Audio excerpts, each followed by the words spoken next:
What is up, Pro Guides family? I'm your host, Sergeant Frost, and today we have the patch 2.03 rundown. There are some much needed changes to certain agents and guns in this patch that I'm sure the community will be excited for. And make sure to stick around to the end of the video to see where your favorite agent ends up on our tier list. Let's not waste any more time. Let's start off with the agent changes.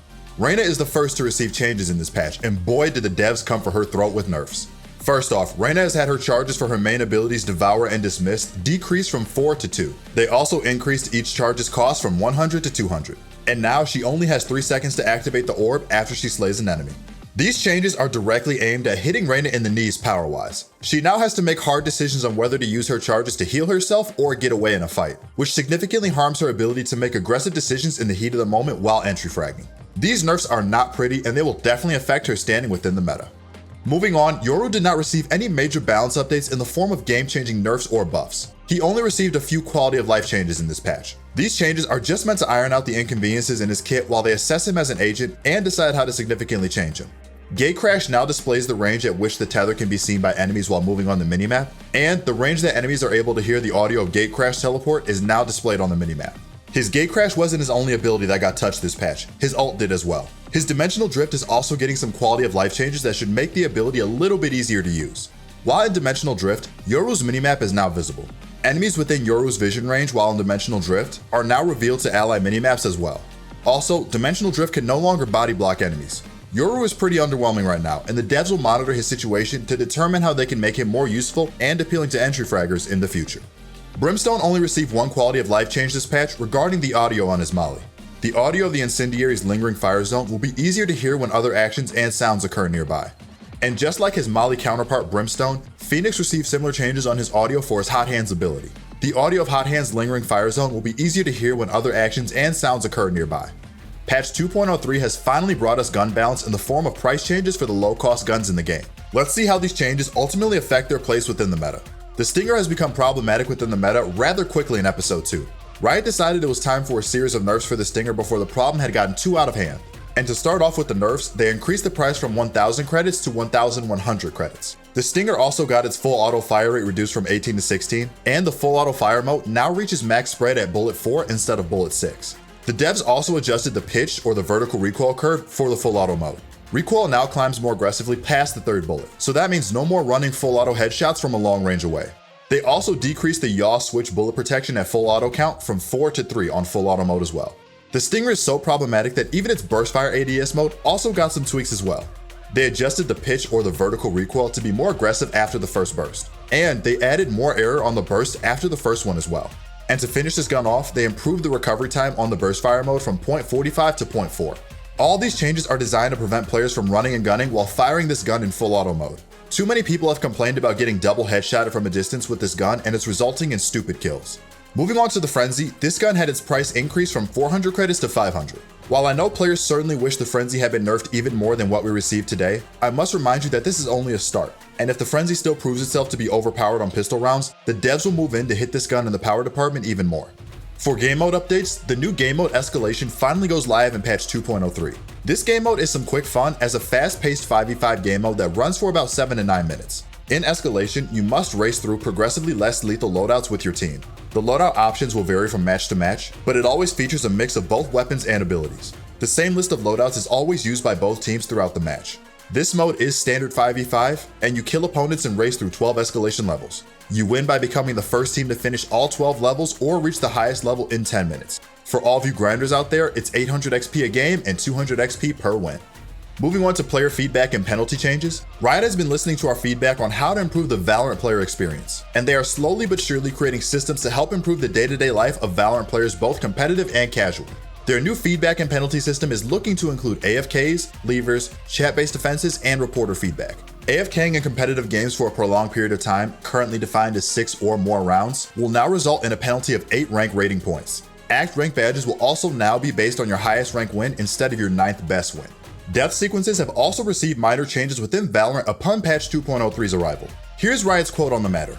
2 changes have been made specific to the death sequence, and that is all the stuff that happens once you are killed and before you become a spectator and beyond. We hope these changes improve the experience and game feel by addressing the smoothness of the camera movement and general timing of the sequence. We cannot, however, bring you back to life. That's Jet's job.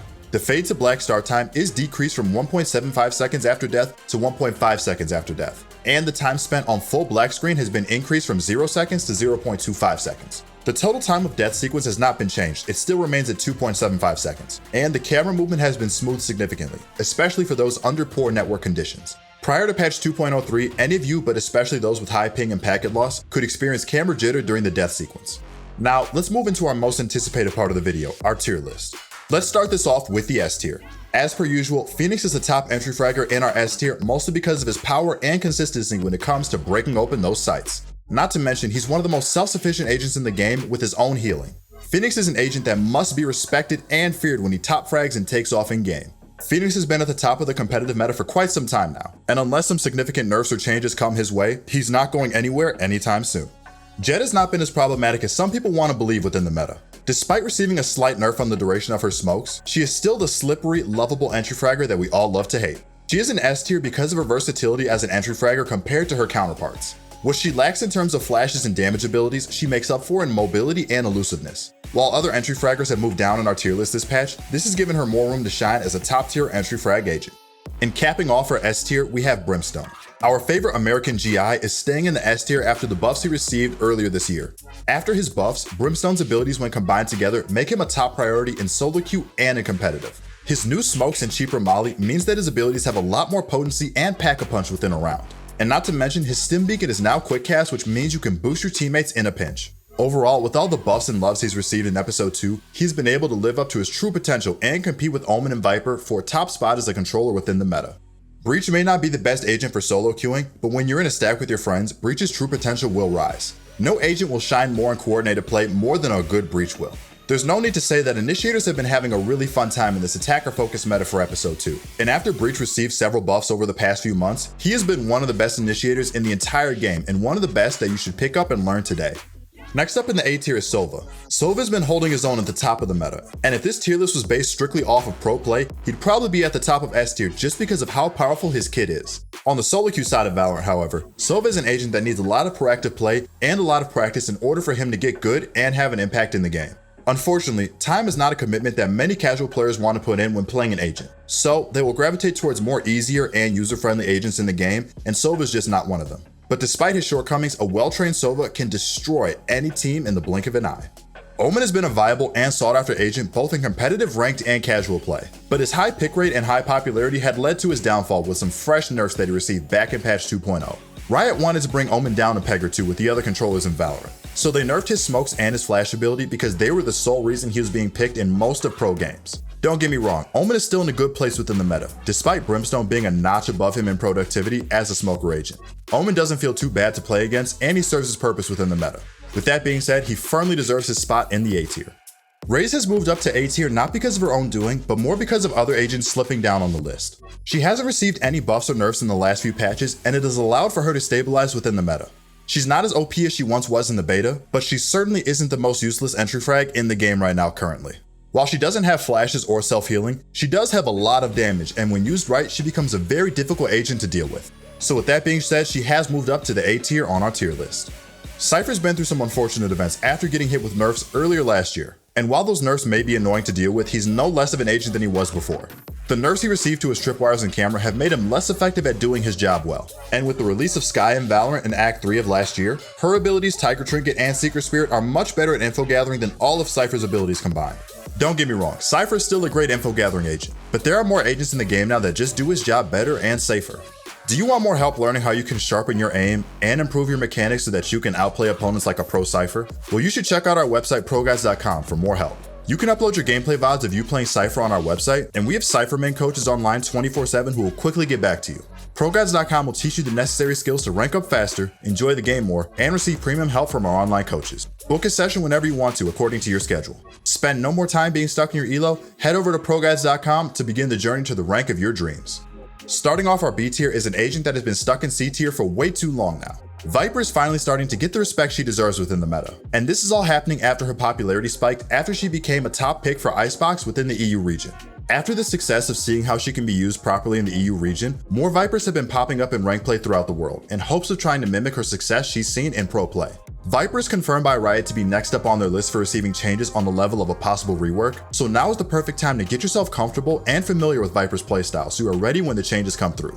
My advice to all you hopeful Viper mains out there, try playing her on Icebox and Bind to get success with her at first. The more you learn about Viper and her kit, the more she becomes useful to you, and from there you will have more success on her in game.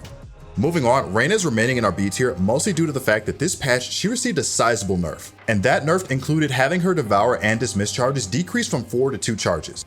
This significantly makes her less slippery because now she must make a hard decision to either heal or reposition after getting a kill in a fight. Reyna was already getting pushed out of the limelight of the meta, and this nerf all but solidifies herself as a B tier agent at best. I guess Riot saw how many agents with flashes were dominating the game and they decided Reyna was next on the list to get some nerfs. The main reason Skye has found her way into relevancy within the meta is due to how convenient and powerful her flashes were. Skye is the only agent in the game that can control exactly where her flashes fly and how and when they will detonate.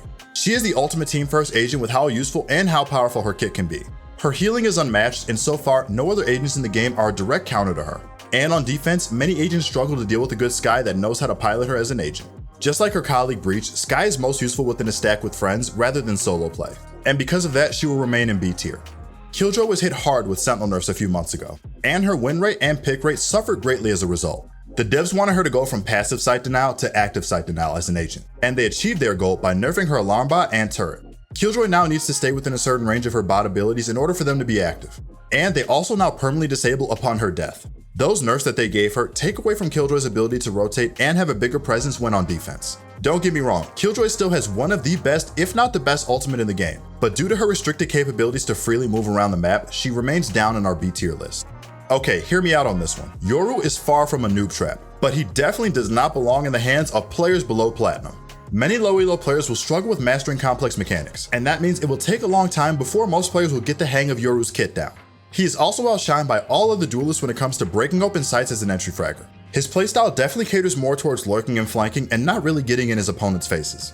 Raze and Phoenix are much more capable agents that can get away with this in-your-face playstyle. Yoru also has absolutely no healing in his kit, so he's not well suited for long drawn-out fights with the enemy. Due to the fact that he has all these flaws and no buffs, he has fallen to B tier in our tier list. And ending with the C tier, we have Sage. Sage is a shell of her former self because her stalling power and healing power were slowly gutted over time. I mean, I understand why the devs nerfed her so heavily back early last year, and this was mainly due to people using Sage as a scapegoat for the defender meta and how slow the gameplay in Valorant had become at the time. Sage can still find decent use as an agent simply because her ultimate is one of the most powerful abilities in the game, but until she receives a rework or some significant buffs, she's gonna remain in C tier. Well everyone, unfortunately that's all we have for patch 2.03 rundown today. If you enjoyed the video, be sure to ring that notification bell, drop a like, and subscribe. We upload new videos just like this one every day, so don't forget to check back tomorrow. Alright everyone, this was Sergeant Frost with the patch rundown update, and I will see you all in the next one.